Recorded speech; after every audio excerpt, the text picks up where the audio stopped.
Okay, so welcome. My name is Vaughn Lawrence. I don't think I've met any of you before, so I'll tell you a little bit about me. I'm a naturopath. I actually worked corporate for almost 8 years in logistics and transportation. Very different from what I do now. I went to KU, majored in business and French, and moved to Las Vegas for the corporation I was working for, and had a big change of heart, and found my calling in health. Just basically went back to school, trained with 3 master herbalists while I was in Vegas, which I was really blessed to find. Started working at a health food store, and then moved back home. So I was in Vegas actually for 7 years, and I moved back here just 2 years ago to start my business here. And my business is called Spirit of Health, and it's just over off of I-35 and 75th Street, just down the street from Shawnee Mission Medical Center. So I'm a naturopath. Anybody heard of a naturopath and what that is? Oh, you're out there. Awesome. Okay, cool. So tonight's topic is on conventional medicine versus natural medicine. Of course, the first thing I want to make clear is this isn't like a fight, like a boxing fight of one thing versus another, like you have to choose one or the other. I think that's a common misconception, unfortunately, and it definitely isn't that way. Especially us who are natural medicine, we believe everybody should have a choice on how they take care of themselves and how they take care of their bodies. And unfortunately, a lot of times, because of the way our system's been set up, people aren't given a lot of choices. So my goal is to educate you on what's going on in conventional medicine, what's going on in natural medicine, so you can make the wise choice, hopefully. I'm going to give you a few handouts. Actually, there's 3 handouts. If you could just take one of each and just pass them around. And let me just say that just in general, obviously most of you who are here are interested in natural health, or you probably wouldn't be here. I believe it's the better way, and it's basically been our way of medicine for as long as humans have existed, up until about the last 100 years. Things have drastically changed. Unfortunately, in the last, I'd say 30 years, things have really escalated to a point where I believe it's completely and totally out of control. And I'm going to kind of show you some statistics why that is, and give you some options for some better choices that you can make. If anybody has any questions along the way, just always raise your hand and ask. The first handout I want to look at is the one that says disease care versus health care. Unfortunately, and you know, if you guys are into health, a lot of this might be kind of review for you, but I'm sure there'll be some interesting things in here as well. We've unfortunately kind of created a system where we focus on disease, we focus on symptoms, we don't do much to take care of the whole person and the whole body. The whole word naturopath or naturopathy is based on that foundation, you know, that Hippocrates lived by, which is to treat the whole person as a human being, not individual symptoms or individual body parts. So we've kind of created this system in America of sick care or disease maintenance, and unfortunately we'll see that it's we'll see why that is.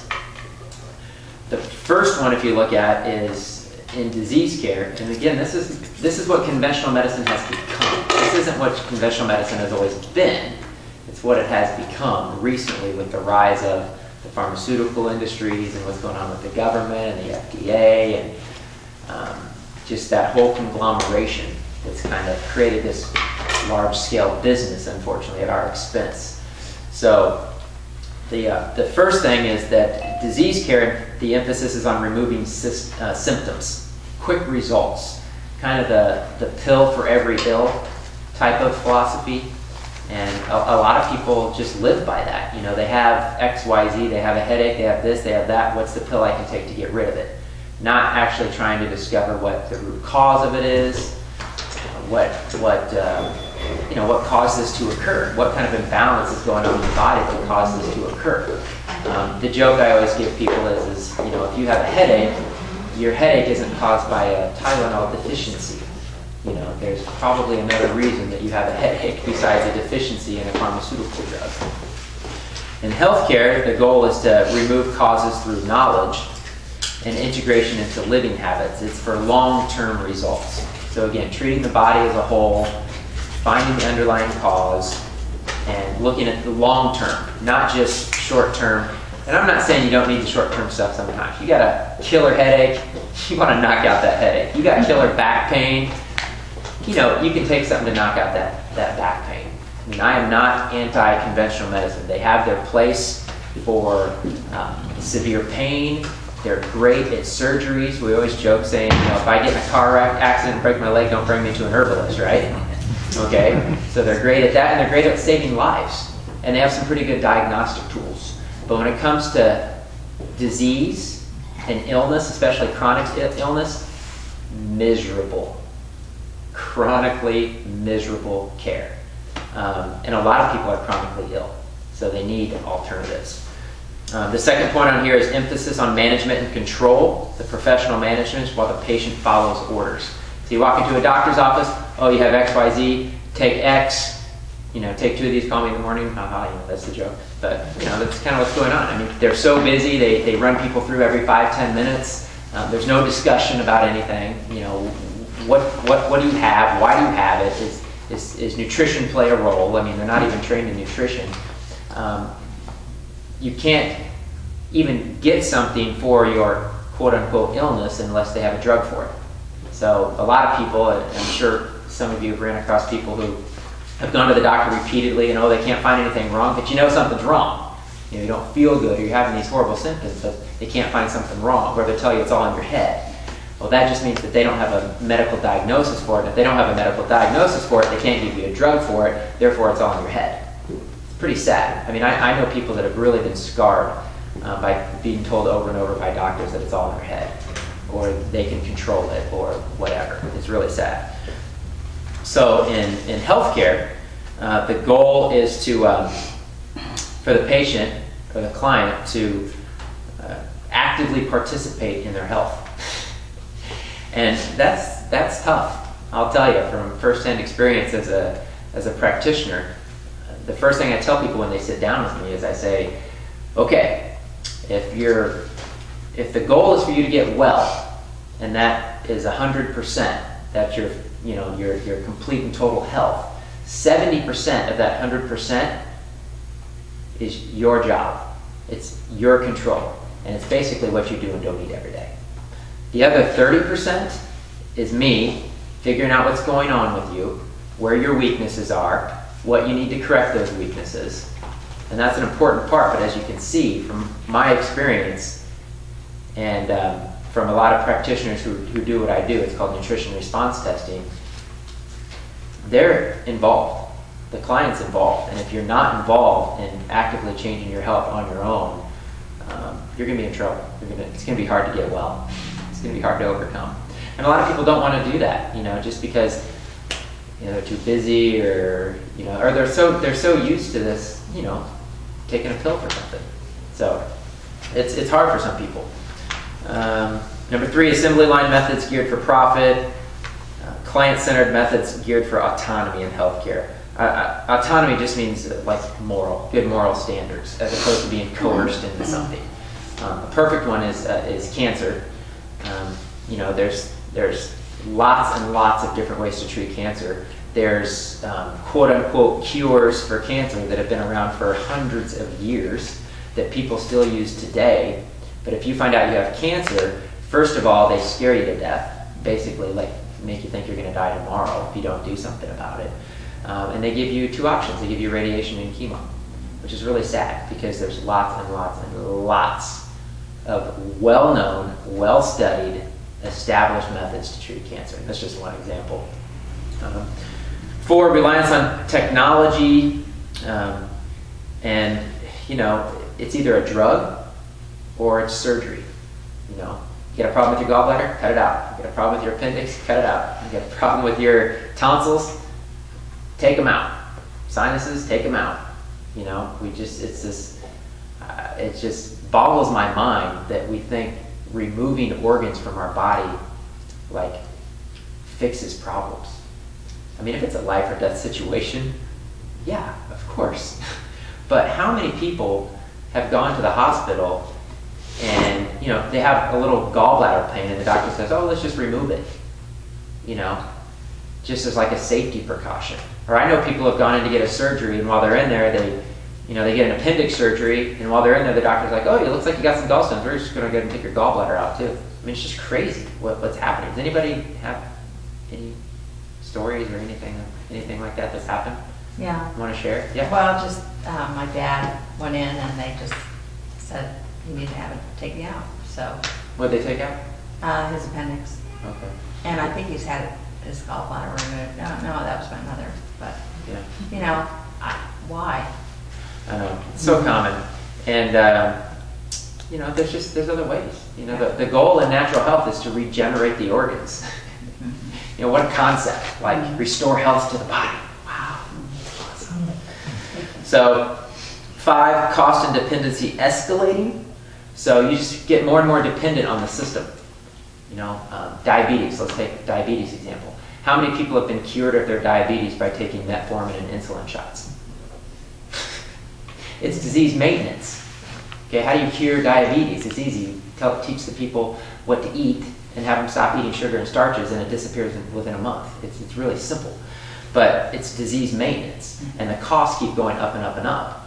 Whereas in natural health, you know, we find the weakness in people, and like, just to give you an example, I see a lot of people, and when I check them, I find thyroid issues. Very common problem. So we give them something for their thyroid to strengthen and rebuild their thyroid. In the beginning, if it's really weak, they might have to take 12 of something a day. And then as I test them over the weeks, as the thyroid gets stronger, that number comes down. 12 to 8 to 5 to 2. And then all of a sudden, I test them and their body doesn't need it anymore because their thyroid's working. I mean, that's the goal, to restore health to the body in a weakened condition. So the goal, like when I work with people, is to get them off of supplements, right, and maybe just get them on a routine where they're doing some good greens and some minerals and, you know, just some critical building blocks that the body needs, as opposed to having to take a bunch of stuff and being reliant on pills and drugs for the rest of your life. See, 6 is disease and disability seen in terms of victimization and melodrama, whereas disease and disability seen as preventable. It's hard to sell prevention. And I don't know why that is, but, you know, people don't think they have anything wrong with them until they just suddenly miraculously get a disease. It's really, really hard to sell prevention. But people are getting better at it for sure. 7, mechanistic, body seen as a mass object containing discrete parts, as opposed to, just like we talked about, body seen as a whole, okay, and all the parts working together. Who I trained through for the nutrition response testing, his name's Dr. Ulan, and he's been doing this for 30 years, and the main motto he goes by is anything can cause anything. We just don't know. I mean, the human body is so complicated, it's amazing. I had a gal come in and she had a hiatal hernia sticking out right here. And, you know, first we tried some things for about a month and it got better and it was getting smaller. And then I checked her and I found out her main problem was in her gallbladder. So we healed her gallbladder and the hernia went away. People come in, especially women, chronic lower back pain for years and years and years and years. Find out they have an underactive thyroid. It's almost always a connection between thyroid weakness and back pain for women. I can't explain it, you know, but we found out that anything can cause anything. I mean, the body is just really amazing. So this approach of conventional medicine of, oh, you have back pain, you know, take a painkiller, you know, it's not doing anything to figure out what's going on in the body. So 8, fragmented, body and mind treated separately. Holistic, obviously, body, mind treated as a unity. It's really sad what's going on with, in my opinion, psychiatry and psychotropic drugs and things like that, especially being targeted at children now. You know, it's just ridiculous. And a lot of it has to do with the food we eat. You know, really controls our mood and our behavior. Number 9, disease seen as entity separate from the patient, whereas in natural health, disease seen as a process inseparable from the patient. So it's almost like in conventional medicine, it's like we get struck with disease. Like it just, like a cloud came across and struck us, you know? Because they can't explain where anything came from, so they're just like, oh, you got this. You know, we don't know why you got this, but you got this. It's like you're just stricken with this disease, you know? And, you know, in natural health, obviously we know that there's cause and effect for everything. I mean, that's one of the basic laws of the universe, right? Cause and effect. So, you know, if you eat nothing but processed foods, you know, white flour, white sugar, eventually that's going to turn into diabetes or who knows how many other illnesses. You know, it's just, it's the effect of, you know, of that cause of eating improperly. 10, disease seen as an enemy, where it is, as opposed to natural medicine, where we focus more on the health of the body. There's a theory called the land and seed theory. This was created back in the 1800s. And you guys probably heard of Louis Pasteur, right? Okay, Louis Pasteur was famous for inventing pasteurization, killing microbes, okay, like germs are the enemy, okay? He was actually disproven at the same time that he was alive by another guy named Antoine Beauchamp, who said, I really don't think that's the case. I think, you know, there's lots of different bacteria and viruses and organisms that live in our culture. I really think what's more important is your body and how healthy is your body.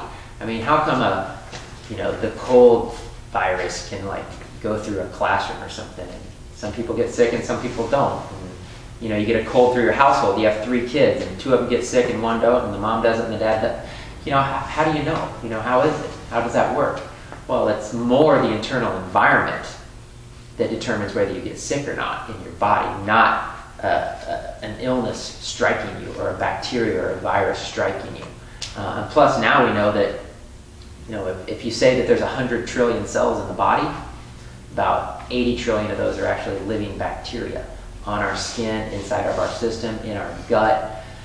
We have to, we live symbiotically with these types of organisms in our body. We know that now. You guys have heard of good bacteria and bad bacteria and healthy flora and all that kind of thing. So this whole theory that germ causes disease has actually created a lot of problems. That's why so many people are getting sick in hospitals from diseases. You hear about these superbugs, right?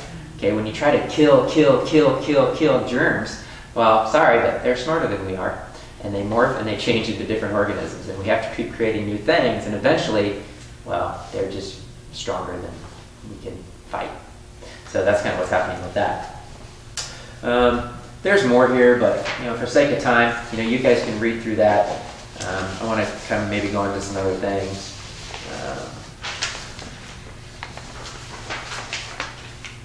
Yeah, I think I'll just make a point on the last one, 15. Builds on fear and distrust of the natural world versus natural health, where we work in cooperation with the natural world. That's a big one for me. I mean, that's the whole foundation of why we do what we do. You know, we're created from dust of the earth. You know, we're created from minerals and water and vitamins and enzymes and all these different things. Yet modern medicine like completely ignores diet and nutrition and vitamins and minerals. It's starting to come around a little bit with like a couple of things. But it's just amazing how disconnected modern medicine is from the natural world. I mean, the way we've eaten for thousands of years, the way we've lived on the earth, the way we've been around sunshine and had fresh water to drink and all these kind of things. I mean, it's almost like they just ignore that whole body of research and of evidence. So we really need to reconnect with our natural world. So I just wanted to give you a couple of statistics here and just about what's going on in conventional medicine. This is from the, I gave you this handout. So on the top it says Natural News. It was basically a study. It was a 174-page report by the U.S. National Poison Data System. And they wanted to see how many people had been killed from vitamins and minerals. And after they got, and we're talking a conglomeration of data from all the different cities, like all around the country, and compiled it into one report, 174-page report. And basically what they found is there was 0. Not one single death from one single herb or one single mineral or one single plant. And how many times have you guys heard that certain vitamins or minerals or herbs or plants are unsafe. And you better stay away from them, you better watch out for them. So the scary statistics are that over 100,000 people, and this is a few years old, but over 100,000 people are killed from properly prescribed pharmaceutical drugs. Okay, that's properly prescribed pharmaceutical drugs. Over 100,000. Over 100,000 people alone go to the hospital every year from reactions from NSAIDs, non-steroidal anti-inflammatory drugs. You guys know what those are? Bet you've heard of some of them. Like Advil. Yep. Advil, Tylenol, Tylenol's not. Aspirin, Bayer, Excedrin. Those types of common, just pop a pill, you have a headache. 100,000 people go to the hospital every year, and over 16,000 people die from internal bleeding from taking those. And, you know, it's over the counter. Anybody can get it. So it's just really frightening that, you know, people are dying from what's supposed to be helping their condition by doctors who are trained, and it's almost like they're waging a war on nutrition. Like, you know, all those natural things, they don't work, or that's voodoo, or that's weird, or whatever. But, you know, people are waking up. So that's pretty much all I wanted to hit on that. So here's some other statistics I'm going to give you. This is from, you guys don't have this. This is from the Journal of the American Medical Association. The American Medical Association has been around since the 1800s. They did a report, and this is in their own medical journals. These are deaths per year. So unnecessary surgeries, 12,000. And this is, just keep in mind, these are things that they're admitting to. Like, we admit that this was an unnecessary surgery because probably there was a lawsuit, or, you know, who knows what happened. So just, I can't imagine how many thousands more there are than what's being told here. But 12,000 unnecessary surgeries, 7,000 medication errors in the hospitals, 20,000 other errors in the hospital, which I don't even know what that means, 80,000 people, and these are deaths, 80,000 deaths from infections from hospitals, and 106,000 negative side effects of the pharmaceutical drugs, as we discussed. So it's 250,000 deaths, and that's just in America. 250,000 deaths per year by prescribed medications, surgeries, and hospitals. That is the third leading cause of death in America, after heart disease and cancer. Third leading cause of death is pharmaceutical drugs, surgeries, doctors, and hospitals. I don't know, to me that's pretty alarming. That's pretty frightening. So the other thing to keep in mind is this is deaths. Okay, think of how many people have been permanently scarred, physically, mentally, injured from these kind of things. I had a gal call me 2 days ago. There was a grandma, she called me because her granddaughter was on birth control, and she had a reaction to the birth control, and so she went to the doctor, and the doctor said, well, she got XYZ from the birth control, she needs to take this shot. The shot was supposed to go in her hip. They gave her the shot, they gave it to her in her arm. The daughter said, I got it in the arm. They said, oh, well, I don't know why you got it in the arm. That's weird. Didn't think anything of it. Next time they went, gave her the shot in the hip. Third time they went, gave it the shot to her in the arm again. They said, and then she said, hey, Mom, you know, they gave me the shot in the arm again. So she finally confronted the nurse and said, what's going on? Found out that they had given her daughter a shot for Gardasil. I don't know if you guys know what Gardasil is, but it's very controversial. It's a drug that they're, a vaccine that they're forcing on women as a preventative for cancer. And quite a few women have already died, and a lot have been injured from it. A lot of lawsuits pending. And so they gave her the wrong shot, and they denied it first. And then they looked at the medical chart. They'd actually crossed out and written over it. I mean, the malpractice that's going on is just out of control. It's out of control. So, so a couple of things about this. Well, I mentioned that it doesn't include negative side effects, disabilities, you know, all the other things that could be involved besides just the death. And these estimates were on the low side. So just a couple more statistics. Based on this information, this is the other thing they came up with, is that in outpatient settings, there's been these negative effects. 116 million extra visits to the physician, which weren't necessary. 77 million extra prescriptions. 17 million extra trips to the emergency department. 8 million hospitalizations. 3 million long-term admissions. 200,000 additional deaths. And 77 billion in extra costs, just from mistakes. Any questions so far? I'm just kind of rambling. No? You guys good? Okay. So, have any of you guys seen the statistics on America and where we rank as far as healthcare? What have you seen? Like we've dropped like from like 5 to like 60th or something like that. Okay. Anybody else? And there's a lot of different ones out there. So. Yeah, I heard 47. Yeah, yeah. And the latest one I read was industrialized nations.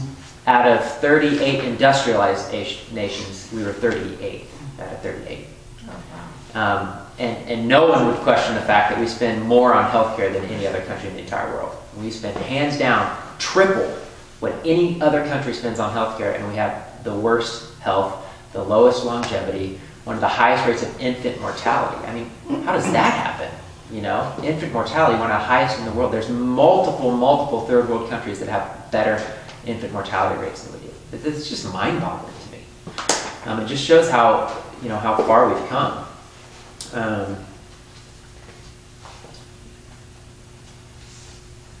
And this is from the Center for Disease Control. They said that drug overdoses were second only to car accidents and accidental deaths. But now they say that more people are killed by drug overdoses than car accidents now. I just saw that the other day, that it's overtaken. When you say drug overdoses, people think of like heroin and cocaine. No, we're talking about pharmaceutical drugs. So, of course, we know a lot of famous people who are killed by drug overdoses and things like that. So, yeah, it's so common. But I just want to make the point that it's a system, okay? You guys probably know this, but it's the system. It's not saying doctors are bad, that they have bad intentions. One thing I always heard, a saying I heard about doctors is that they're trained, not educated. They're trained on disease and on drugs and on surgery, but they're not educated about it. They just say, okay, if they have this, you do this. If they have this, give them this drug. There's not a lot of education involved in how the body works and how to restore health to the body. So what's crazy is that they've done surveys on people on like, who do you trust the most out of professionals? And everybody's doctors. I trust my doctor. And I think that's changing a little bit. And it's not that it's a problem with the person. It's the system. I just want to reemphasize that it's the system. That's why I think people should have other choices on how to care for their health. So I want to go over this, and I should have printed this out because it's pretty good, but this is called 7 Ways We've Failed Miserably at Trying to Outsmart Nature. Okay? There's this whole deal going on with research where we're trying to be a step ahead of nature. And it just doesn't work. I mean, we figured out that it's hard to believe, but God is actually smarter than we are. And, as much as you try to kill germs and bugs and different things, it's going to find a way around it. And we're so disconnected from nature now that it has just accelerated the disease process beyond anything we can ever imagine. And I'm just going to give you some examples of that. If anybody has any other ideas or questions or comments, please feel free. The first one is that we've lost our inherent ability to choose healthy food. This is hands down the biggest thing. I mean, disease rates are through the roof, and it's because of food. I mean, I stress over and over, food. The number one addiction in America, it's not drugs, it's not, you think it might be sugar. Well, it is sugar, it's food. I was going to say it's not alcohol, cigarettes, these kind of things. The number one addiction in America is food. And it's probably sugar. Of course, they did a survey saying what would be the hardest thing for Americans to give up, and they actually said cheese over sugar. So I don't know, but food's a big deal, and it's the #1 reason people are getting sick. You know, the food that we eat today is just so far removed from, you know, from what we've had for thousands of years. I mean, you guys are shaking your head. You know this. You know, this is fairly common knowledge to a lot of people in general, but people still, like, a lot of people just still don't get it. And you know, I have lots of articles and things I give. Every person that I work with, new clients, they get a 12-page handout on food. Because it's so critically important. Because it's easy to say, oh yeah, we eat good foods, but everybody has a different idea of what a good food is. There's a lot of misleading information out there. One day something's good for you, the next day it's bad. You know, look at eggs. Like, oh, you should only eat egg whites, and oh my gosh, the egg yolks, and da-da-da-da. I mean, like... Yeah, grains and no grains. Yeah, grains, no grains. Yeah, it's so confusing. confusing. It's so confusing. So I really break it down for people and I make it simple. And the way I make it simple is 2 ways. One is I tell people that, as odd as this sounds, it's more important what you stop eating than what you start eating. Because it's what we're eating that's killing us. So it's stopping eating the foods that are causing the disease. It's the main way to get better.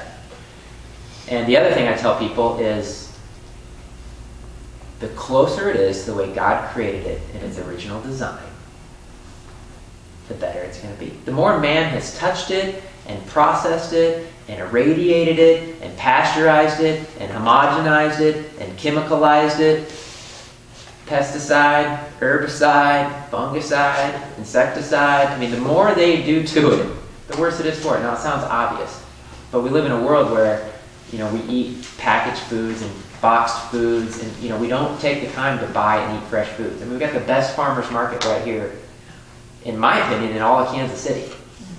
And you know, stuff's hopping right now, so everybody should be going. Who goes to the farmers market? Yeah, hey, come on. I will. I put you on the spot. Sorry. That's all right. So yeah, you guys really need to hit the farmers markets, man. I mean, that's where it's at. You know, that's getting back to the way we've eaten for thousands of years. I refer, and I know this sounds extreme. A lot of things I say kind of sound kind of funny, but I refer to grocery stores as food graveyards, because they really are. There's nothing living in a grocery store. You know, we know the whole center section is all just processed junk, and the outside, which we think is good for us, really isn't, because it's bread and carbs and pastas and things like that. And even the fruits and vegetables, if it's in a grocery store, it's picked at least 2 weeks before it's ripe, sprayed with chemicals so that it doesn't go bad, and then, you know, waxed so it looks nice and pretty and shiny for you. I mean, if you really think there's a lot of nutrition there, you got another thing coming. And that's why you got to go to the farmer's market. You got to find a way to get and supplement intelligently. Unfortunately, these days, there's just no way around it. There's just no way around it. We lived in a process. There's a really good documentary called Processed People, and it talks about a lot of those things. Did you say you've seen that? No, we're watching them, the adventures. We're in the middle of Forks Over Knives. Oh, yeah. Which is Oh, yeah, it's phenomenal. amazing. Isn't that great? I've seen it Yeah. 3 times. I've never seen it. Nice. I'm sort of kind of first of all, I get it, I Amazing. call my family, my friends. Yeah. "Oh, this is-" There's a lot of good stuff Yeah. out there. What was that one you just mentioned? Yeah. Processed People. I was just thinking, go see that next. Yeah. Another good one, I'll give you a couple good movies if you guys are movie watchers. Tapped. How you spell it? Tapped, like a T-A-P-P-E-D, or Flow, FLOW? F-L-O-W. Those are both movies totally exposing the bottled water industry. Oh, interesting. There's no regulation on bottled water. Basically, you're drinking recycled tap water that's been marked up 2,000% and destroying the environment with plastic bottles. It's a total joke. It's a huge business. Water now ranks 3rd in the world in next to electricity and For profits. and oil. Water is now the 3rd commodity. You think water's a commodity that should be bought and sold? It's business. It's crazy. Another good one's called King Corn. You've seen that one? That's really good. I really like the Gerson movies, The Gerson Miracle and A Beautiful Truth. Anybody who's ever seen Yeah. those? You've seen those? Good. I don't know if there's anybody who's vegetarian or vegan. I tried it for a little while. I call myself now a vegetarian that eats meat. I mean, I make intelligent choices. I can go days or weeks sometimes without eating meat, but I eat it when I need to, and I just make sure I'm not contributing to the system, and I do it sustainably and all that. But there's a movie called Earthlings that if you really like animals, it'll totally rock your world. But I warn you not to watch that movie unless you plan to become a vegetarian. Oh, really? Where do you get your meat? Where do I get meat? Whole Foods. Okay. Yeah. At the farmer's market, actually, you can get all kinds of great stuff. Yeah, 100% grass-fed beef. Yeah, there's local butchers and You know, I saw those, I just wasn't really sure about safety, food safety. Farmer's market? Yeah. Yeah. Yeah, you don't really have to worry about it there too much. I talk to the farmers, just talk to them. I'm more concerned about food safety and a cow that was raised wallowing in its own feces and shot up with antibiotics and sent to a slaughterhouse and then sprayed with formaldehyde, and then because meat's usually brown, they spray it with carbon dioxide so it looks pink in the store. I'm much more scared of that for food safety than I am these guys out here raising cattle on their farm. Yeah. You know what I mean? And to have a process, they're going to have to bring it to some type of slaughterhouse. I don't think they're on their own farm, like cutting their own stuff. You know what I mean? Yeah. So I'm not really concerned about it. And plus, there's regulations. To be able to sell it out here, they have to meet certain standards and certain regulations. Keeping it the right temperature. and Yes. stuff. Yep. I have all these questions. No, please go ahead. I'm wondering, should I wait till the end or should I just jump in with? Is it related to this? The only question Yeah. is, are you aware of how long the farmers market, it's Wednesdays and Saturdays, isn't it? Yeah. And how long does it go through the year? It's at least through the end of October. I think that's about it, right? Okay. Through the end of October. So then where do you get your stuff at from like November through? I have to go to spring? whole paycheck, unfortunately. Yeah. Whole page. What about bad seed? That seat's great. Yeah, you can get stuff down at the river market year round, actually. There's another farmer's market that's in this. Bad seed, they have a website. It's on Friday nights. I should mention Wednesday, this week is the last day for Wednesday's food market. Oh, okay. And then the Saturday's We went there extended. Saturday, it was Yeah. wonderful. Okay. So We saw them there. let me go through the rest of these real quick. So I just have to talk a lot about the food because the food's a big deal. And again, it's the main reason people are unhealthy, and it's the main reason you recover your health. You guys have seen the Gerson movies. I mean, just as a perfect example, I mean, this is 60 years worth of research completely ignored by the medical community. Max Gerson discovered a cure for cancer, and he's been doing it for 60 years, and it works. The people he takes in are people that have basically medical rejects. People have been told you have 3 months to live, 6 months to live. We're talking terminally ill cancer patients. He has a 50+% cure rate. And he mainly does two things: juicing, drinking fresh vegetable juices all day, and coffee enemas. That's mainly Coffee enemas? coffee enemas. Yeah, it's the quickest way to cleanse the body, detox the body, cleanse the colon, stimulate the liver and the gallbladder to dump all the poisons and all the toxins out of the body. It's been around forever. It was actually in the Merck manual. You know Merck, the giant drug company? Yeah. It was in the Merck manual until 1972. And they took it out, and now doctors say that doing colonics is dangerous. You're going to lose your electrolyte minerals. You're going to pierce your colon and die. I mean, it's ridiculous. Is that what colonics is? One shred of evidence for that. Is enemas? Yeah, colonic is basically like doing 50 enemas at once. You sit on a table and water just kind of flows in and out. Yeah, because the wellness center I'm at, we have a colon hydrotherapist there, so yeah. Can you get them at Whole Foods? A colonic? The coffee. You get the coffee. The coffee. I don't know about the enema Oh, part. I'm so sorry, I knew that. I don't think they need quite full service. You at can all. buy a home enema kit. You can buy a home enema I mean, kit. You can yeah, get a okay, colonic. I did not figure it out. Okay, I'm embarrassed. No, it's No, I mean, okay. okay. It's okay. So I just want to give you that as just one example of how food heals the body. Anybody know Jane Van Busen who lives around here? Okay, she had cancer and she just switched to a raw food diet and totally healed her cancer. And now she goes speaking and telling everybody about it. There's thousands of stories like that. What kind of cancer did she have? Cervical? Wow. Yeah, cervical. Was it pretty uterine. advanced? It was cervical. I'm honestly not sure. Well, and didn't Suzanne Summers supposedly, she had breast cancer? She didn't. Do you know Suzanne Summers' story? Do you guys want to hear it real quick? Yeah. I just know it briefly. If you ever, she has Or a was it book just called a ploy to make lots of money? No, gosh, no, Okay. not at all. She's a very, very sincere heart. She has a book called Knockout, if you want to read it. But basically what happened is she was diagnosed with breast cancer, and she was into health. So she was asking the doctors a lot of questions, and the doctors were getting really frustrated at her. She didn't feel like she had breast cancer. So she's like, I'm going to get this test done and this test done. And of course, you know how it is in the medical community. It's like, we do a test, you have this, you need to start chemo and radiation. Like, you know, talk about, you know, these whole unnecessary surgeries, fear-based stuff going on. And she's like, no, you know, I want to try this, I want to try this, you know. So her daughter said, well, based on, her daughter was researching, they were both researching, trying to figure out, could it possibly be something else? So they researched it, and all the symptoms she had were the same symptoms of valley fever. Have you heard of this? Read the book, yeah, it was interesting. Okay, so she had the symptoms of valley fever, so they told the doctors, hey, my symptoms could be valley fever. Oh, no way it's valley fever. I mean, they had 3 doctors confirm that she had breast cancer. She refused to do the radiation and chemo. She went her own route. She found out what takes care of valley fever. She totally healed herself.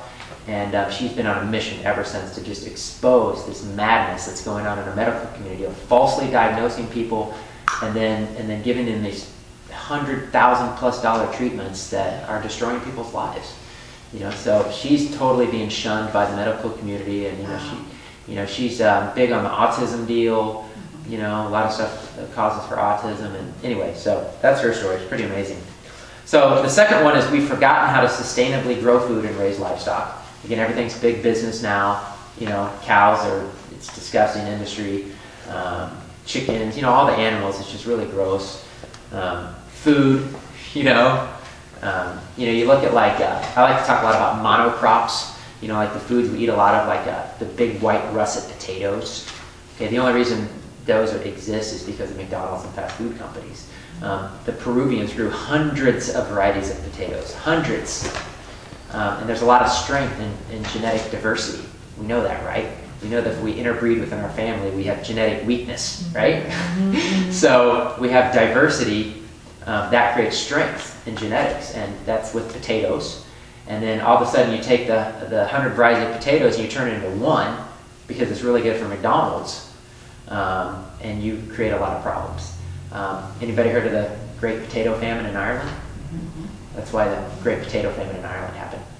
They decided this one potato is the greatest potato ever, so all of their crops were this one type of potato. There was one little bug came in that really liked that potato, gone.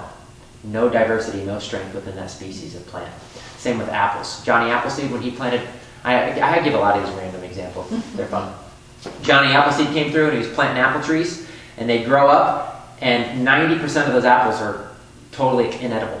They're very bitter, very sour. Once in a while they get a sweet apple. They're like, man, we got a sweet apple. What happens is when you cut the sweet apple open and plant that seed, it grows a different type of apple, like another bitter apple or a sour apple. So if you've ever seen an apple tree, they actually have to splice the genes and the seeds into the branch to make it into a certain type of apple tree. If you've ever been to an orchard, that's how they do it. They have to splice the trees because it's very random, because the apples have that genetic strength within them. But what we've done is we've created these monocrops where we like these 3-4 different kinds of apples, you know, Jonathan apples or Gala apples or whatever, and they're super, super weak. So that's why apples are sprayed with more chemicals than any other fruit, because they're so weak, because we have to have our sweet apples, that they're prone to every kind of fungus and insect you can possibly imagine, so they spray most of them with like over 200 different chemicals. So anyway, just a couple examples. We've forgotten how to grow food. The third one is we intentionally avoid the essential benefits of sun exposure. Okay, we've lived with the sun for thousands of years, and then suddenly the sun is dangerous and scary and frightening and causes cancer. And the exact opposite is true. The sun prevents all types of cancer, and failure to get sun exposure will cause disease. It's where rickets comes from, lack of vitamin D. We make ourselves sick by polluting our environment. You know, there's 2,100 known chemicals in our food supply, many of which are known to be toxic, many of which are illegal in other countries. Like a lot of European countries and Australia have outlawed things like aspartame and MSG. They actually rally and protest and march to get these things removed from their food supply. Genetically modified foods, they march to have them removed. In America, we just go, no, somebody pays enough for it, we won't do anything. So, pretty scary. We avoid saturated fat, thinking that it promotes disease. Okay, it's a huge mistake. I've done classes here on the benefits of good fats. Obviously, we have olive oil all around us. You know, we need good, healthy fats. One of the biggest mistakes that happened in the 70s was everybody going on a low-fat diet. Everybody got big because you need fat. Saturated fat especially. I don't know how the whole thing with saturated fat even got started, but breast milk, you know, when you feed an infant, nursing, it's 95% saturated fat. That's what grows their body. That's what develops their nervous system. That's what grows their brain. Saturated fat, it's a hormone precursor. It's how you produce hormones in your body, by having saturated fat. So you need coconut, you need butter, you know, you need good healthy fats. I mean, not 50 years ago, grandparents on the farms were eating butter and lard like a bucketful.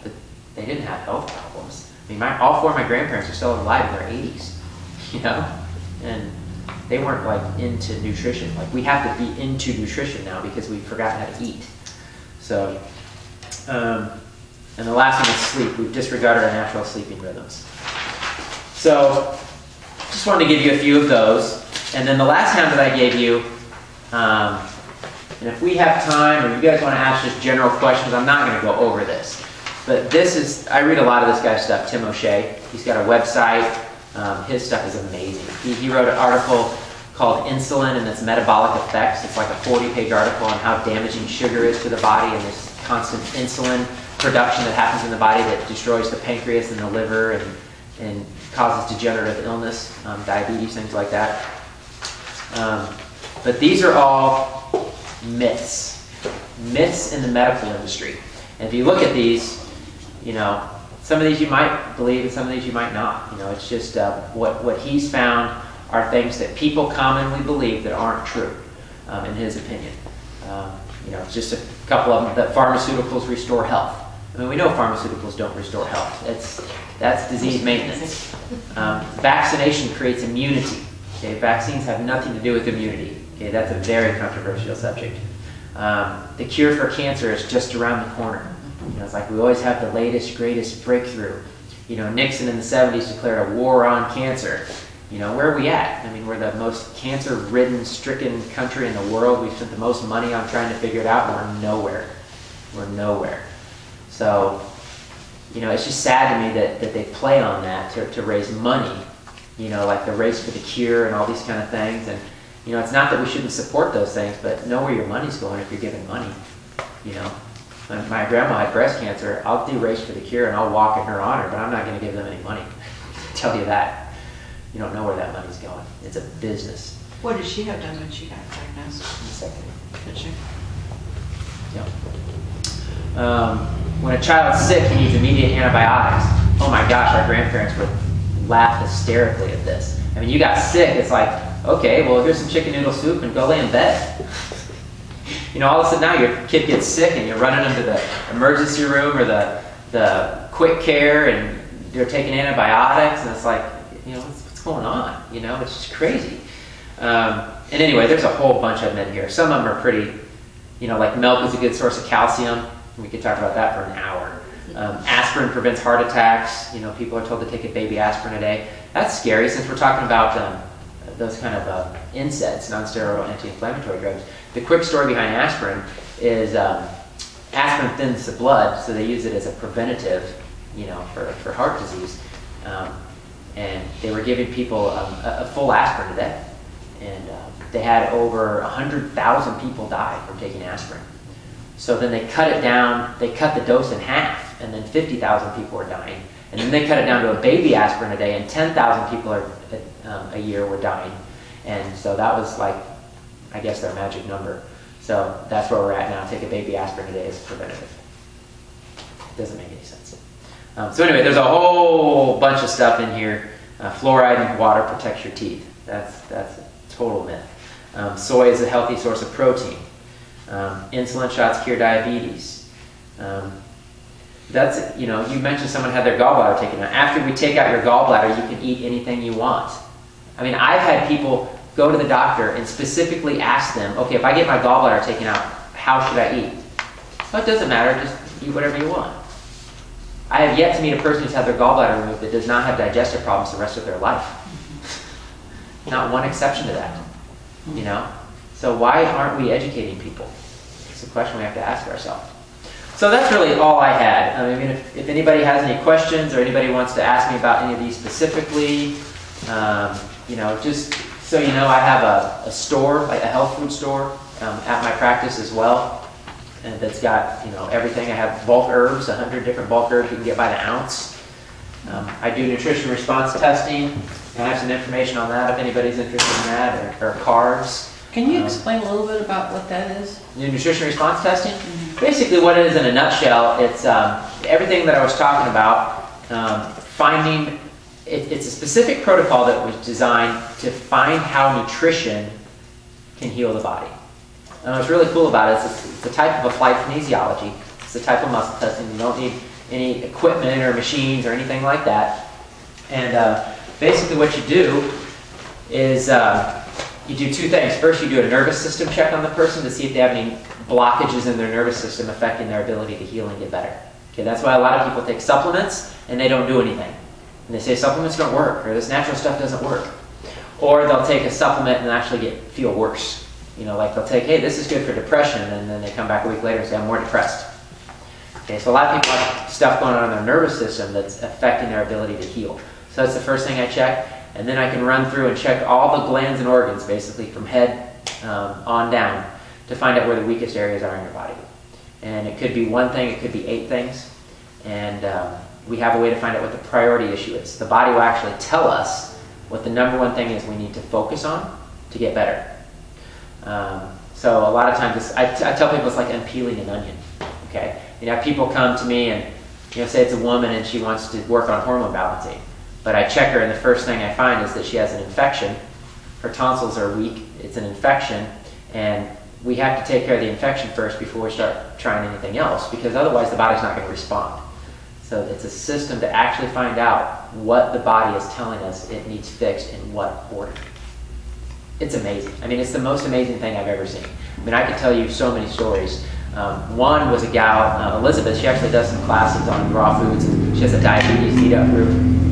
She's had this runny nose drainage thing going on her whole life. I mean, like, I don't know if it's her whole life, but 20 plus years, whatever. And she's actually gone to the different doctors and specialists and all these people who are like the best of the best trying to figure this stuff out, and never found an answer. And I tested her and found out she had weak salivary glands. And I gave her something for her salivary glands, and literally 2 days later, she came to my office. She goes, Vaughn, you're not going to believe this. She goes, I stopped sniffing. And she didn't even know what to do with herself because she didn't know how to not sniff. Because all day long, every day, all she does is sniff. And she's like, I don't even know like how to act now because I don't need to sniff. And it's just funny. And I told you about the gal with the hernia. You know, there's just so many stories of, you know, the thyroid with back pain. I see that a lot. There's just a lot of neat things that when you focus in on what the body needs, and a lot of people take a shotgun approach, and that's not necessarily bad, because again, the statistics show that nobody's died from taking herbs and minerals and things like that. So you can, oh, you know, I can't sleep, you know, I'm going to take this, or, you know, whatever. You can try some of those things. But this is just more of a technique to find out what the main issue is. If you can hone in on that, oh my gosh, it's amazing. I have a guy that I work with a lot of IHOppers. People go to IHOP, International House of Prayer, if you guys are familiar with that. So I see more and more IHOppers all the time. And one of the guys there, he's kind of a pastor, an assistant pastor, and just having reactions to food and energy issues and things like that. And checked him, tested him, found out his weakest area was his adrenal glands, which is, it's like your battery pack, it's your life force. You know, that's where testosterone and adrenaline and epinephrine and steroids and everything come from. And they were wiped out, and said, hey, let's make some dietary changes here, and let's take this for your adrenals. And I tell you what, man, when you hone in on the right thing, I mean, people feel a difference in 2-3 days, a week, maybe sometimes a little longer, but I mean, the results can be dramatic. So it's just exciting to see, because I've tried a lot of things, and I've never seen anything work as good as this works. So it's just been fun, you know, it's just fun seeing people get better and find their purpose. So when you do this testing and you get maybe 4 things that stand out and you prioritize them, When those are done, are you basically done as a patient with you? My goal is to get people on maintenance.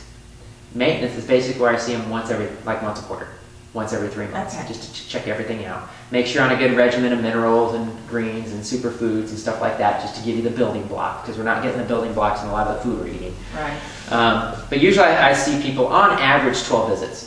Once a week for 6 weeks, every other week for 6 visits. So it's 12 visits over the course of 4.5 months. And then if everybody's happy and where they want to be, it's just maintenance from there. But it depends. Some people's less, some people's more. Some people have an acute issue that we can fix in one time, and some people it's chronic issues. But what I always stress to people is it takes 3 months to build new healthy tissue. So like the example I just gave the guy with the adrenal issues, he's feeling better in 3 days. But if he's feeling better in 3 days and he stops taking the supplements, or he goes back to eating the way he's gonna, real quickly he's gonna be right back to where he was. Because it takes time to rebuild healthy tissue. So does that... So are you